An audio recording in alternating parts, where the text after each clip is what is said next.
We're at a very high-end leak detection, and we're going to show you an aerial footage so that you could see what we're up against. But this is an enormous property. We have a main house, we have a guest house, and then we have this basic, it's an arcade, game room, gym. So what we're able to do here is, and we're able to isolate all three buildings. Again, that's going to put us really close to the leak to start out. So what we're doing again is we shut off the house, we shut off the guest house. We still had water running. When we shut off this arcade, which is going to have a bathroom, we're going to do a walk around and show you everything that we're looking for. We had our meter stop. So once the meter stopped, it told us, hey, that our leak is somewhere behind this valve. So it's going to be, and it's going to have something to do with this property. So again, we have irrigation everywhere. We have a lot that we're going to look for. So check it out and see how we get it done. So the first thing is we babysit the meter, and here's a video where you can see where the meter's actually running. When we go to isolate, we're able to see that the meter will actually stop. So this is him shutting the valve on that back building. However, before that, we shut the valves on the two others. Once we shut the valve on the back building, you could see right here that that meter is not spinning anymore. We know the leak is from beyond that point. Next thing what we're going to do is speed this up for you, because this is how we treat leak detections. We walk the outside perimeter of the area that we're covering, and that will be all the way around this building in this area. Why? Because we're seeing hose spigots, we're seeing irrigation. Now, we were able to shut the irrigation down in this point, but we're going to listen to everything that stubs up. So we're doing two things here. We're walking, we're looking, and we're listening. Actually, we're doing three things. Well, we're looking and we're actually listening. So this is going to show us what this thing is made of. Here, we're going to jump up behind the building. Hey, we never know. This could have been a remodel. There could be hose bibs back here. We don't know what's back here, but we did a comprehensive and we looked and there's nothing. Now we're going to walk over to the front. Again, all we have are garage doors here, but we're going to look for hose bibs. We're going to look for anything that might be water related. We have these two fountains that are up here that you have to keep your eye on. Why? Maybe they have an autofill running to them.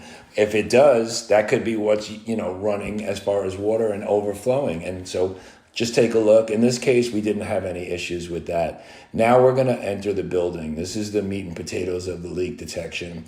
So with our soil probe that we have hooked up, we're going to walk the building, and we're always going to stay right. That's what we teach you in our leak detection training classes. We're going to stay right. You got a little off subject.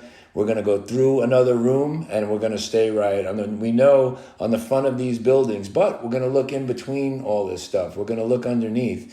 Maybe there was a valve for an ice machine, again, a party room. We have a utility closet over here with nothing plumbing related when we go up and look in there. This is literally just storage.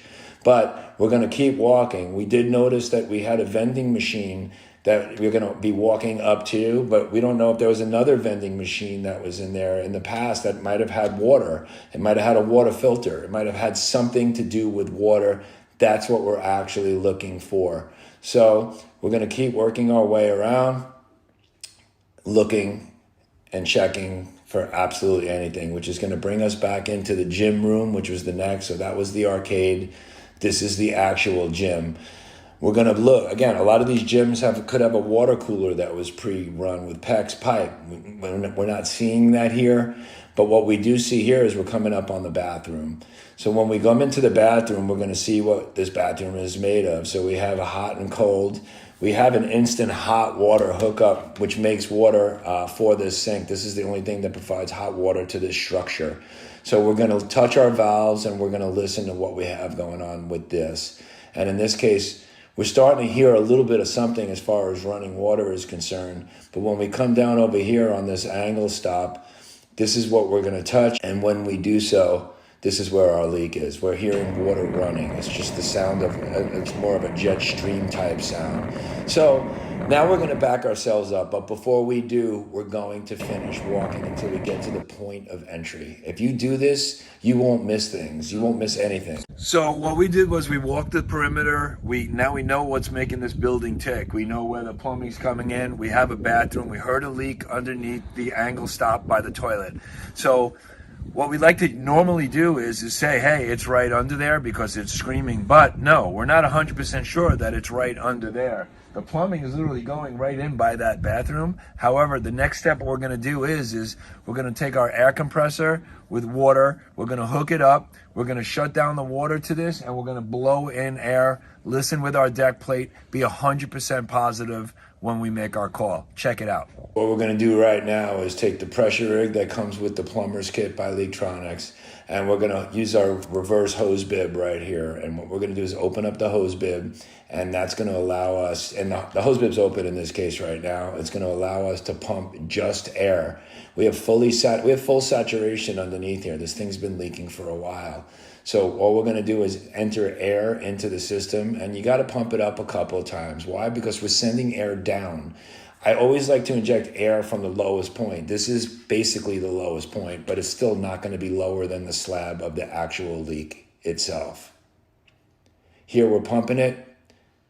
Now we're going to hook up our deck plate, and once we hook up our deck plate, I'm going to be running the rig. So this is a 2-person job. So when I'm running the rig, he's in here listening. And we get to a point where we just start hear a faint boil when we're a little bit away from the actual leak.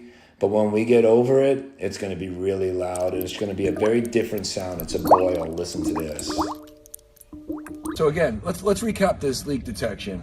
3 big buildings, a main house, pool with autofill, had everything going on. However, we didn't even have to do a leak detection on those, because once we isolated this building from the others, we knew that our leak was down here, from that valve back. So, and again, we figured out that valve is not controlling any of this irrigation that's going on down here. It's literally just controlling this building. So when we walk the building, we stay right. When we enter the building, when we came up upon the angle stop of the bathroom, we heard it. So then what we did is we pumped it up with air, and just air, because again, we have water and ground saturation. Once we hit it with air, we listen with the deck plate, put ourselves right over the leak, and boom, we found it.